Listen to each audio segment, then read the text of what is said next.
All right, so me being in the golf industry here, I really wanted to make this video, and usually I don't share my personal opinion on YouTube or any sort of social media, but this kind of hit home, and I really feel like I needed to share this here. This is an article done by Golf Digest here about the golf club pro crisis. So, just talking about golf professionals in the industry, whether it's a head pro, general manager, assistant pro, whatever.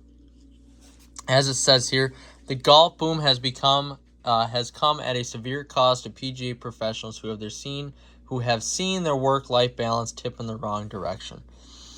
So, a little backstory on this here. Before I bought my course here, as you can see, my office is a complete mess because I work 80 to 90 hours a week. But this is my own business, so I have a valid reason. Before I bought my golf course here, I worked at my local hometown golf course. This is also my local hometown golf course. I have two of them. But I worked at my local hometown personally owned golf course for about 6 years. Maybe 7, can't remember. And then I moved up to Big Fish Golf Course in Hayward, which is a Pete Dye designed course. Some people have heard about it. I got the ranking up to 14th in the state. So I started there, did an internship, and was the assistant golf pro. First assistant golf pro. Had a very, very good relationship with my boss. I lived with him for a few years, and that summer he decided to step away and go into the banking field. So anyway, that opened the door up for me to become the director of golf. So I took that role as director of golf and then moved up to general manager as the course sold, and there was nobody wants to move to Hayward, Wisconsin with a population of 3,000 people. And it's just tough to get a golf pro for that area. It's in the middle of nowhere, really. So anyway, I kind of got the first-hand feel of the long hours in the industry here when I did my internship at Big Fish. I had my first 16-hour day. A few of those days throughout the summer, yeah, they were long days. It sucked. I got my first taste of it there, but realistically I was only putting in about 55 hours a week then as an assistant. And then once I took over as director of golf / general manager, I was putting in some longer hours. This was, I think this was before the COVID boom of golf. Yeah, it was before the COVID boom. So staffing wasn't a huge issue. I had a ton of staff, so I was only putting in, 50 to 60 hours a week, depending on the week, maybe 40. In the wintertime, it was less, of course. So it averaged out to about a 40-hour work week all the way through.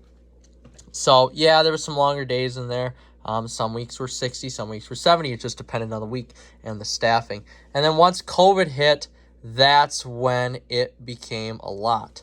That's when every week was, 60 hours a week at least, and you're picking up slack for other people. I couldn't do my job because I was picking up on other people's slack, whether they'd call in, whether I just couldn't hire people. So I had a staff of 50 my first year. Second year went down to 30. Just to give an explanation of that. I mean, we were so short-staffed that I was doing everything but my job. So I couldn't get done the stuff that was really important, financial, advertising, marketing, that type of stuff. And it was definitely showing at my board meetings too. Boards suck. Boards definitely really suck. And as we read into this article here, I'll try to keep this under 20 minutes. As we read about this article, you can see that golf boards at a golf course have a lot to do with the work-life balance as well. So I'm just going to, here's a statement on the PGA of America. PGA of America is a great organization, but that's just it. It's an organization. It's not a union. So this is what the CEO of the PGA of America had to state here. The last subject I want to talk about, and most importantly, is something we've discussed a lot this week. We've gone from a demand problem in terms of players to a supply problem. The lack of supply is hours in the day, which is true, lack of balance in our members' lives, and lack of pipeline of talent to replace our aging population. Virtually everyone has been asked to raise the bar, to do more with the same and same pay. The pay has not gone up. And to work, insane hours. It's absolutely unsustainable, and there's a crisis brewing for facilities that don't get in front of it. They simply won't be able to deliver the same level of service in the short term, much less attract the next generation of talent. We have to shout this message from the rooftops, change the dynamic, and restore work-life balance. And I completely agree with that. I did not have a very good work-life balance when I was working in the golf industry, and I still am, but I own now, so I don't have a real good work-life balance. I own, so it's okay. But when I was an employee, a manager, I didn't have a work-life balance. So, and I had to travel an hour and 15 minutes to work one way each day, so I'd have 2.5 hours of driving on top of my 10 to 12 hour day. So it would get very frustrating at some points, and it was burnout. The money was really good. The money was excellent. I made way more money at my old job than I do here. Granted, this is a slightly still new business, so that's to be accepted. But for the people that don't make good money, all the assistants, all the head pros that make $30,000 to $40,000 a year, working 60, 70, 80 hours, 90 hours during the summer, and still 30 to 40 hours in the wintertime, because these clubs are realizing that, hey, we got to stay open in the wintertime. So now these rest periods in the wintertime for these head pros and assistants are becoming work times. Yeah, maybe that means more money, but if you're on salary, it doesn't. It really doesn't. So it's really sad to see this. And, golf rounds are up even here at this course. Golf round, especially when I was at Big Fish, I mean, they were up 40 to 50% over the year before once COVID hit. And these, the gains decline a little bit because you can't gain as much after that first year because you've done so many rounds. But the gains are still there. You're still doing thousands of rounds more per year. So to do it on the same staff and same pay, it makes this industry unsustainable. It truly does. And here's a good explanation here. So this gentleman here, and mind you, they go to school. I graduated with a degree in golf enterprise management and a degree in business admin. So now I graduated. I have to go to school for 4 to 5 years more to get my PGA card if I want to go to any prestigious club and, try to make maybe 6 figures a year if you're lucky, probably right around 70 more so. So now I've got 8 years into school, no doctorate, no master's, just a PGA title at the end of my name. Now I've got 8 years of working, and the most I'll probably make is $40,000 in those, in 1 year. So, and here it is. So he went to school. He go to school. He playing college lacrosse. He went to a 4-year school, joined the PGM program, landed his first internship, blah, blah, blah, blah. Blah, blah, blah. At 26, he took stock of his career. He felt like a glorified McDonald's checkout person. And let me tell you, 60 to 90 hours a week, depending on the season, Casey was making $30,000. This echoes something. I didn't make, and here's the frustrating part about the golf industry. You've got Menards, you've got McDonald's, you've got Walmart paying $20 an hour. But in the golf industry, it's $10 to $12 an hour for these people, for assistants who have college degrees. So what are these golf clubs doing? There needs to be some sort of systemic approach to change this. What are these boards doing? What are these golf clubs doing, especially the larger ones, who want to attract workers? I am so glad that I got out of, that part of the industry. But granted, I was only an assistant for 1 year, and then I got bumped up to general manager. But still, that's terrible. That is terrible. I'm the exception of the rule. I didn't have to do all that, but I couldn't do this. I could not do that and make that. I do that now and make that now, but I own a business and I could sell this for over $1 million when I, go to retire. So it really doesn't hurt me one bit. But I can't do that and do that. I can't. Nobody can. Nobody can. Christ, my girlfriend makes that working inside there with tips. She doesn't quite make that, but you get the point. As a bartender, on top of her normal job. On top of her normal job. So this doesn't make sense that the industry isn't willing to change when golf club profits, mind you, profits are soaring through the roof. Soaring through the roof. When the COVID boom hit, our golf club made $50,000 more in total profits than the year before. Revenue was up over $150,000. Now revenue is up there compared to when I left over $200,000 when I left. So that's a mid-level golf club that does 20 to 23,000 rounds a year. You're telling me that all these other mid-level to upper-level golf clubs can't afford to pay their staff more? That's ridiculous. Blah, blah, blah. A lot of these people know that the pay would go up when we become a head pro. Well, you have to... And here's the other problem. I'm lucky in an area that... and so are other people in our area.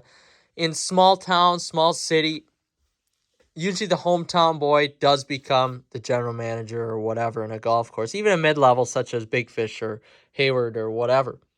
Yeah, that is the case here. That is the case in a lot of the businesses here. But when you get to a bigger city, bigger metropolitan areas, that isn't the case.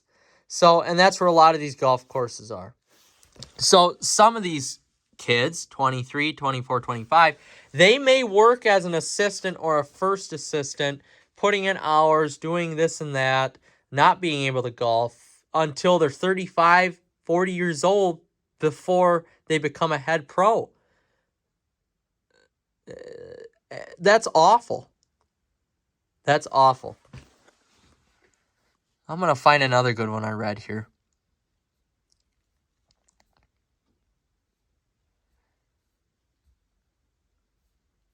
Who would encourage their own kids to get in the business? Not a single hand rose. And I agree. The only way I would get into it again is if I owned.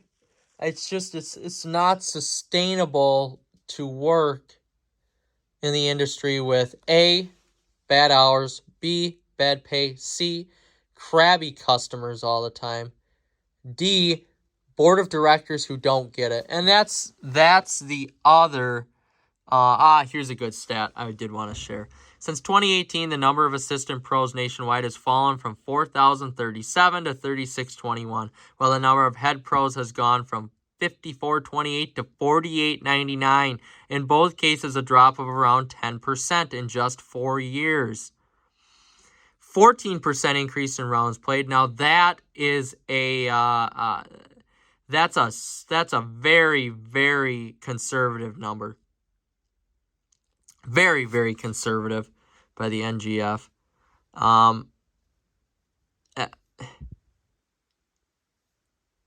And here's another good one.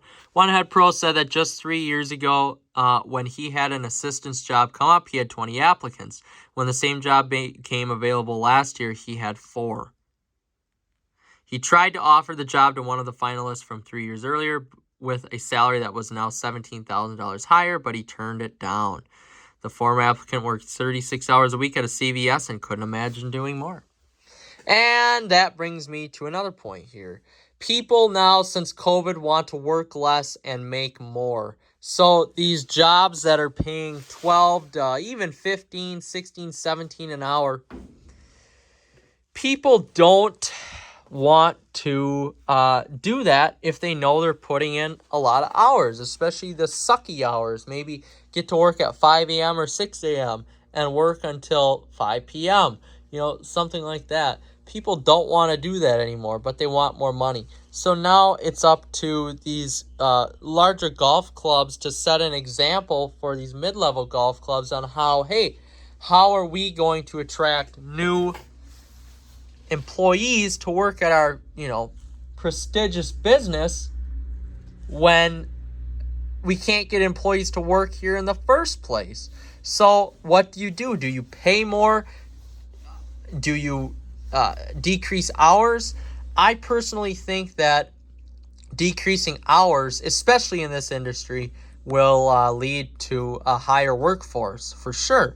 I don't think pay is as large as it is the hours.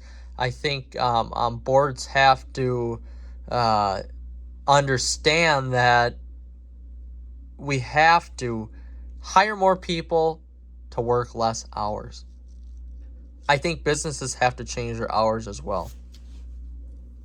And golf boards, to tell you the truth, golf boards, most of the time, I've seen it, two hands, golf boards are made out of generally older people, A. B, people who have big egos, which I have seen for sure on my own golf board. People who have big egos and think they know everything. And C, people who really are power hungry and don't want to listen to the experts in the field, such as the general manager or the head pro. Golf boards are probably, I think in my opinion, one of the worst issues in the game of golf, especially not necessarily the game, but the overall club picture. I mean, when you go to a larger city and you go to a nicer golf club, you think, hey, this is really nice. But now we've got dress codes. We've got a certain amount of spending you have to do for food and beverage. We've got this and that and blah, blah, blah, blah, blah, rules set up by these goddamn golf boards that don't understand, A, younger people, B, quality of life, and C, the work-life relationship that somebody needs now, especially more than ever. Golf boards need to find a way to compromise with employees to figure out how we can get past this issue of no work-life balance, basically.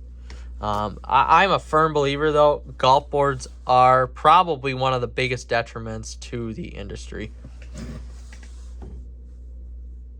And I'll gladly say that, too. I will gladly say that. That is one of the most privately owned clubs are setting examples for public clubs or private clubs that are nonprofits, etc., stuff like that. Privately owned clubs such as my own are setting examples for these shitty clubs run by boards. Pay has gone up, as it states here, from 19 to 20. The average compensation for a full-time head pro rose about 8% to $101,000, just about $102,000, while pay for full-time assistants increased 16% to $53,786. That is a good number for an assistant, although I don't know many assistants in this area, especially in Wisconsin or Minnesota, that make that type of pay. I don't even know a lot of head pros that make that type of pay right there. I was lucky I made more than that, but I had leverage on my side, and I was in a situation where they couldn't say no. But I truly don't know too many head pros that make that number of pay right there. And even with rising pay, it's important to remember the declining numbers of professionals, which highlights a truth that was repeated to me again.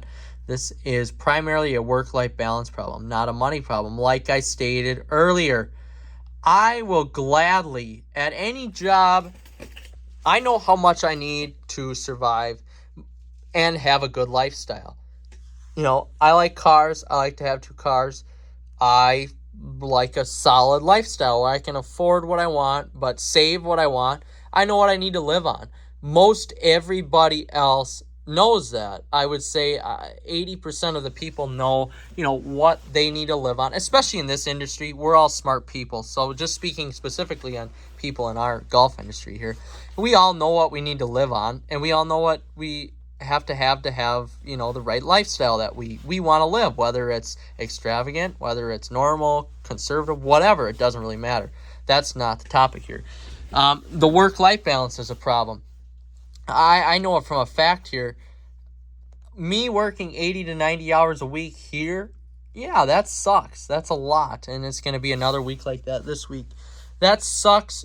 You don't have any time to do anything with your life. You really don't on 80 to 90 hours a week. I think last week I went to the gym twice. I played men's league, and I played another round of golf. So that's about all I did. I have no life with my girlfriend. Realistically, no life at home. But I have something to work for and something to live for. Now, think of these poor individuals like an assistant who works 60 to 70 to 80 hours a week. 90 hours a week. They don't care how much money they make because they can't spend it. They probably don't even have time to set up an account to put it in for savings because they're working so much. It's not a money problem. It's a life balance problem. The more these people work, the less they're going to see their money. That's the problem. They don't care about money.